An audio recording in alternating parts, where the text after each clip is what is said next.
OIKN rancang Nusantara Expo 6 bulan di Hutan IKN.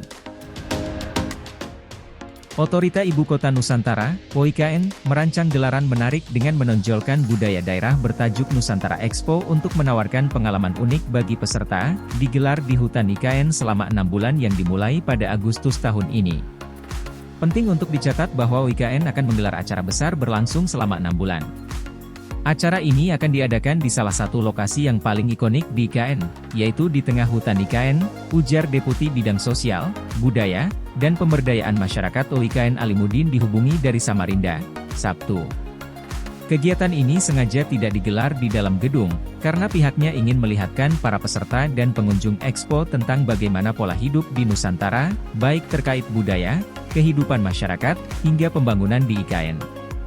Ia mengaku sebenarnya kegiatan ini sudah lama ingin digelar, namun selalu tertunda akibat berbagai kesibukan terkait IKN, sehingga di momentum Agustus mendatang dinilai tepat untuk segera dimulai Expo tersebut. Alimuddin mengundang semua pihak memanfaatkan kesempatan ini sepenuhnya, guna mengaktualisasi kebudayaan dan semangat pembangunan IKN. Lebih dari itu, akan ada penyajian tarian Nusantara yang bertujuan untuk mengekspresikan nilai-nilai budaya, tidak hanya melalui gerakan tari semata, tapi sebagai wujud nyata dari pemaknaan dan apresiasi terhadap kekayaan budaya, katanya. Ia mengaku sejumlah praktisi seni sudah diminta memberikan masukan tentang konsep tarian Nusantara, sehingga kesempatan ini harus dimanfaatkan oleh warga lokal karena warga setempat harus menjadi pelaku di kampung sendiri, terutama untuk daerah-daerah mitra IKN, sebelum daerah lain dilibatkan. Selain ini, saya sangat berharap akan ada akses yang lebih mudah untuk bisa melihat kebudayaan Dayak, sekaligus akan memajukan ekonomi dan budaya lokal di sini, kata Alimuddin. Kemudahan akses yang dimaksud Alimuddin adalah jalan tembus dari IKN ke arah Kabupaten Kutai Barat, Kubar, agar dapat melihat langsung aneka budaya asli masyarakat Dayak di Kubar.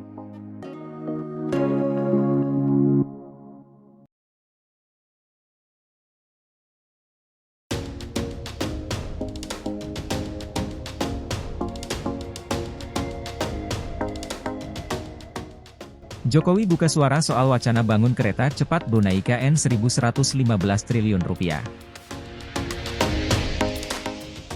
Presiden Joko Widodo, Jokowi, buka suara soal rencana perusahaan asal Brunei Darussalam, Brunergi Utama membangun kereta cepat dengan Malaysia dan Indonesia yang menghubungkan Sabah, Sarawak, Brunei, dan Ibu Kota Nusantara, IKN, di Kalimantan.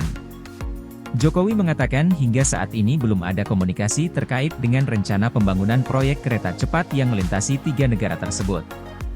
Belum ada komunikasi. Tetapi saya tahu itu sudah ada. Itu perencanaan lama, tuturnya di Landasan Udara Halim Perdana Kusuma, Jakarta, Rabu 3 April.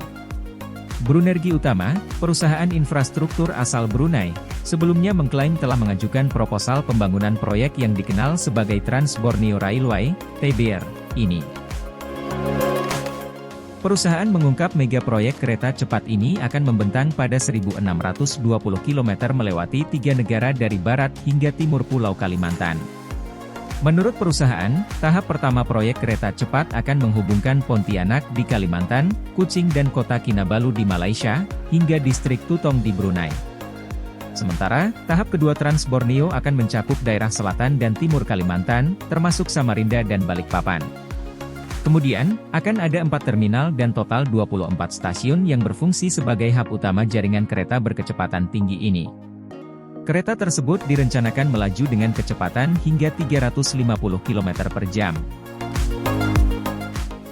Kedepan, proyek kereta cepat juga akan terhubung ke ibu kota masa depan Indonesia, Nusantara, IKN, bunyi pernyataan Brunergi Utama seperti dikutip Nikkei Asia. Sementara itu, selain respons yang diberikan Jokowi, belum ada konfirmasi dari pemerintahan Indonesia, Malaysia, dan Brunei soal proyek ini. Namun, Menteri Transportasi Malaysia Anthony Locke mengatakan proyek tersebut masih berbentuk proposal dan belum ditawarkan ke perusahaan manapun. Proyek kereta api Trans Borneo saat ini baru sebatas usulan dan tahun ini pemerintah akan melakukan studi kelayakan. Kementerian Perhubungan, Kemenhub, belum menyelesaikan dokumen tender, dan tender untuk studi kelayakan belum ditawarkan, kata Anthony. Kami perkirakan studi kelayakan akan memakan waktu 9 bulan, baru kita tahu apakah proyek itu bisa dilaksanakan atau tidak dari segi komersial, teknis, dan aspek lainnya, sambungnya.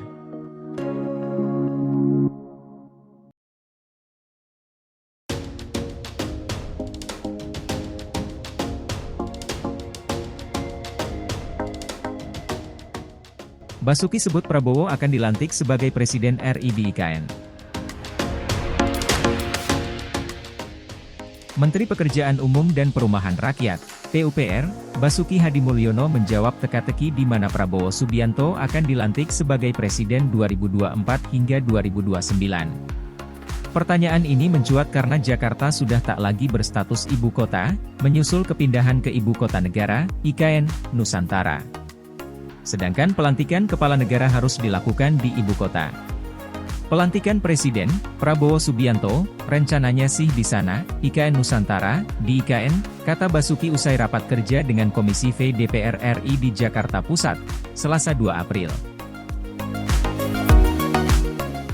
Kalau upacara 17 Agustus di sana, IKN, tapi mungkin pidato kenegaraan masih tetap di sini, Jakarta, yang 16 Agustus 2024. Rencananya begitu, jelasnya. Komisi V DPR RI juga sempat mempertanyakan di mana nanti Presiden terpilih, yakni Prabowo Subianto, dilantik.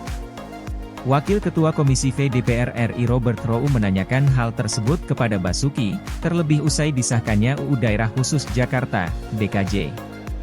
Robert meminta Basuki menanyakan hal tersebut kepada Presiden Joko Widodo. Pasalnya, sang menteri dinilai dekat dengan Jokowi. Karena masih tertulis itu, di konstitusi, ditulis, Presiden dilantik, di ibu kota negara yang sekarang bukan lagi Jakarta, tegas Robert dalam raker dengan Kementerian PUPR di Jakarta Pusat, Senin 1 April. Siap galikan itu untuk melantik Presiden? Saya sampaikan karena Bapak, Basuki, juga dekat sama Pak Presiden, Jokowi, tolong lihat ini, imbuhnya. Prabowo Subianto resmi memenangkan Pilpres 2024 versi Komisi Pemilihan Umum, KPU. Ia dan Gibran Rakabuming Raka mengantongi 96.214.691 suara. Pasangan calon nomor urut 2 tersebut unggul di 36 provinsi dari 38 provinsi. Meski begitu, kemenangan mereka masih mendapatkan perlawanan dari Paslon 1 Anies Baswedan Muhaimin Iskandar serta Paslon nomor 3 Ganjar Pranowo dan Mahfud MD. Kemenangan Prabowo Gibran masih dalam gugatan di Mahkamah Konstitusi, MK.